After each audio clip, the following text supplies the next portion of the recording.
Alors dans cette vidéo, je vais donner des ressources pour le grand oral concernant les équations logistiques. Alors je tiens tout d'abord à signaler que cette vidéo ne représente pas une présentation possible au grand oral, donc pour l'examen. En effet, elle va juste donner des ressources, des informations et une vulgarisation globale des équations logistiques et des situations que ces équations peuvent modéliser.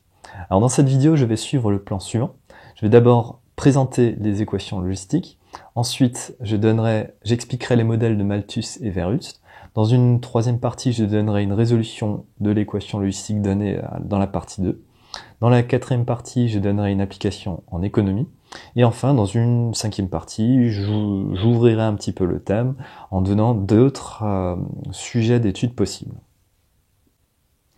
Alors, le sujet auquel on va s'intéresser concerne l'étude d'une population d'individus qui peuvent être des animaux, des lapins, des plantes, des insectes, des proies, mais aussi des bactéries. Et on va étudier donc cette population d'individus en fonction du temps. La fonction considérée donc modélisera donc un nombre d'individus et sera solution d'une équation différentielle qu'on va voir dans la partie suivante. Donc nous allons voir les modèles de Malthus et de Verhulst.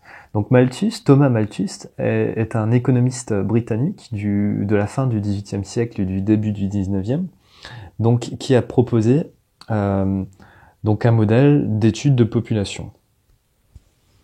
Donc le modèle qu'il propose est le suivant.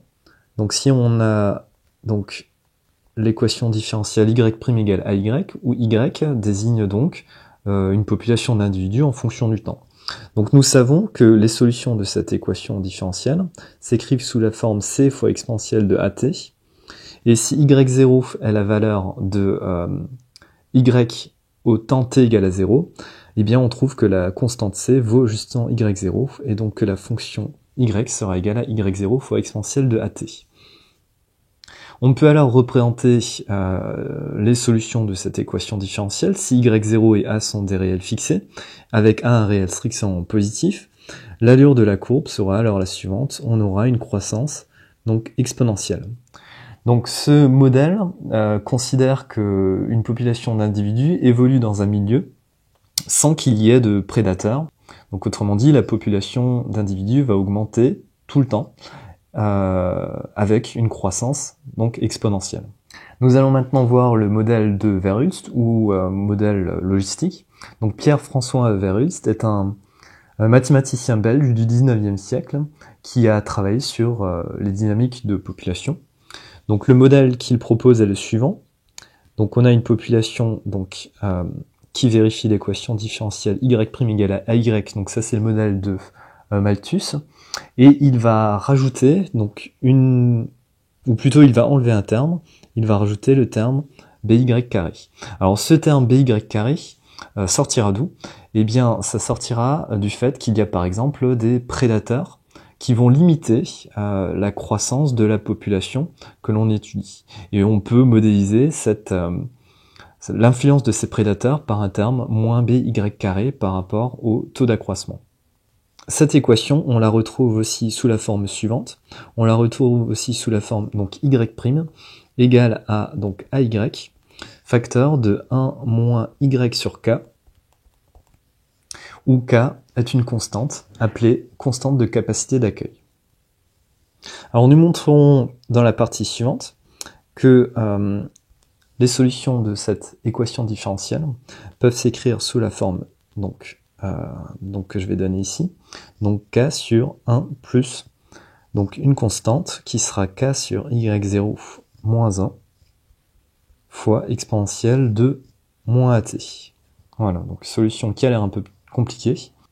En supposant que y0 est plus petit que k, la capacité d'accueil, et que le nombre a est un réel positif, on peut représenter donc la courbe de cette solution. Donc la fonction va au départ représenter la courbe obtenue avec le modèle de Malthus. Donc la fonction sera toujours croissante, mais sa vitesse de croissance va diminuer à partir d'un certain moment, et la fonction va tendre vers une limite. Donc ici on reconnaît une fonction qui est au départ donc convexe, qui à partir d'un certain point d'inflexion devient concave.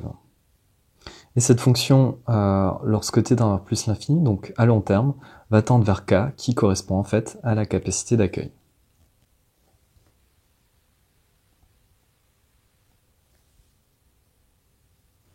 Nous allons maintenant voir comment résoudre donc l'équation logistique, donc l'équation y' égale à ay fois a moins y sur k. Donc l'idée est de poser un changement de variable.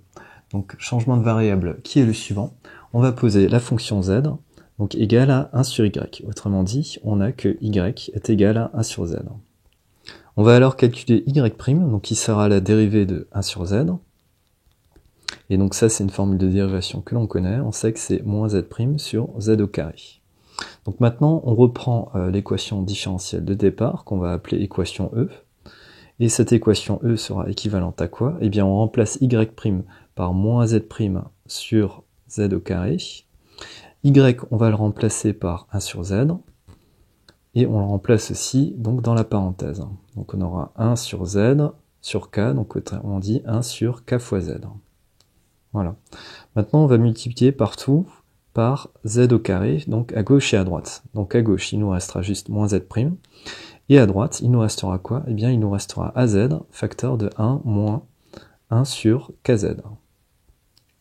Donc ce qui nous donne z' égale à, en distribuant donc moins z', égale à, en distribuant donc le terme az, on aura az moins a sur k. En effet, les z se simplifient. Et en multipliant par moins 1 des deux côtés, on aura z' égale à moins az plus a sur k, qui est une équation du type z' égale grand az plus b, dont on connaît les solutions qu'on a étudiées en classe. Donc en effet, donnons les solutions de cette équation. Eh bien, z, les solutions s'écriront sous la forme suivante. Donc c fois exponentielle de moins at, plus une solution particulière constante de cette équation. Donc si z est une constante, z' sera égal à 0. On aura alors moins az plus a sur k égale à 0. Donc on aura moins az égale à moins a sur k. On simplifie les a et il nous restera juste en fait 1 sur k. Voilà, donc ça on peut le trouver assez facilement. Ce qui nous intéresse dans l'histoire, c'est l'expression de y, donc y qui est égal à 1 sur z. Donc bon, bah maintenant on remplace, parce qu'on vient de trouver à l'instant. On aura donc 1 sur c fois exponentielle de moins at plus 1 sur k. Et il nous reste à trouver l'expression de la constante c. Donc on sait que y de 0 est égal à y indice 0. Eh bien on remplace dans l'expression précédente. Donc on aura 1 sur donc c fois exponentielle de moins à 0, donc c fois exponentielle de 0, donc c'est-à-dire c, plus donc 1 sur k, qui sera égal à y0. On fait un produit en croix, donc on aura alors 1 sur y0 égal à c plus 1 sur k. Maintenant on isole c, donc on met le terme c à gauche, on fait moins 1 sur k des deux côtés, donc on aura c qui sera égal à 1 sur y0 moins 1 sur k. Soit c égale à, en mettant au même dénominateur, k moins y0, le tout sur y0 fois k. Et enfin, en remplaçant c par l'expression trouvée dans la deuxième expression encadrée de ici, donc de y de t, et en multipliant en haut et en bas par k, on aura l'expression suivante, donc qui était bien l'expression qu'on souhaitait obtenir, donc, et qu'on avait vue dans la partie 2. Voyons maintenant une application en économie avec le modèle de Carlota Pérez, donc qui est une économiste vénézuélienne contemporaine du XXe et XXIe siècle, qui a étudié les outils technologiques et le développement économique. Donc son modèle propose une modélisation de la diffusion des innovations, donc au fil du temps, donc autrement dit l'état d'avancement de la diffusion d'une innovation, donc qui modélise d'après sa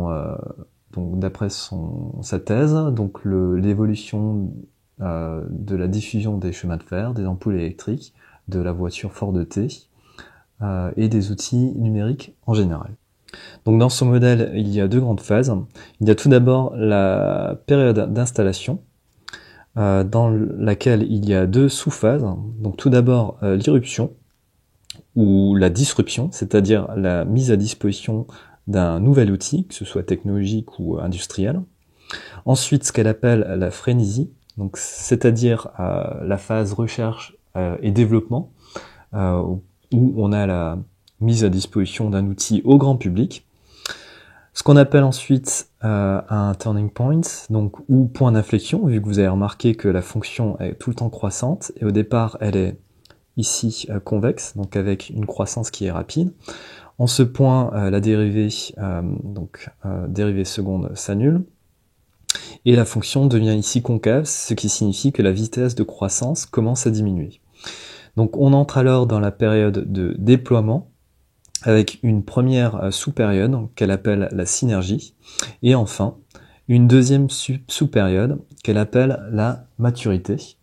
Donc ça correspond à peu de nouveaux clients qui sont par exemple intéressés par une innovation, ou autrement dit à une phase de saturation du nouvel outil industriel ou technologique proposé. Et enfin, pour conclure, donc vu qu'on a travaillé avec des modèles de dynamique de population, on aurait également pu s'intéresser aux réactions autocatalytiques en chimie, qui respectent également des équations logistiques, ou encore au modèle de Lotka-Volterra, donc qui est un autre modèle d'étude de population, qui prend cette fois-ci en compte l'évolution de la population de prédateurs. En effet, on a vu tout à l'heure qu'on avait des proies qui pouvaient évoluer dans un certain milieu, mais on ne s'est pas intéressé à l'évolution de la population de prédateurs. Et donc dans le modèle de Lotka-Volterra, on étudie simultanément deux fonctions. Donc on aboutit à un système de deux équations, où les deux inconnues sont les deux fonctions suivantes. Donc la fonction qui étudie l'évolution de la population de proies, et l'autre qui étudie l'évolution de la population de prédateurs. Voilà. Alors toutes les sources qui ont été utilisées pour faire cette vidéo sont données en commentaire, et n'hésitez pas à revoir certains points donc qui ont été présentés, notamment la résolution de l'équation logistique, et à vous-même prendre une feuille, un stylo, et à détailler certaines étapes qui n'ont pas été détaillées dans cette résolution.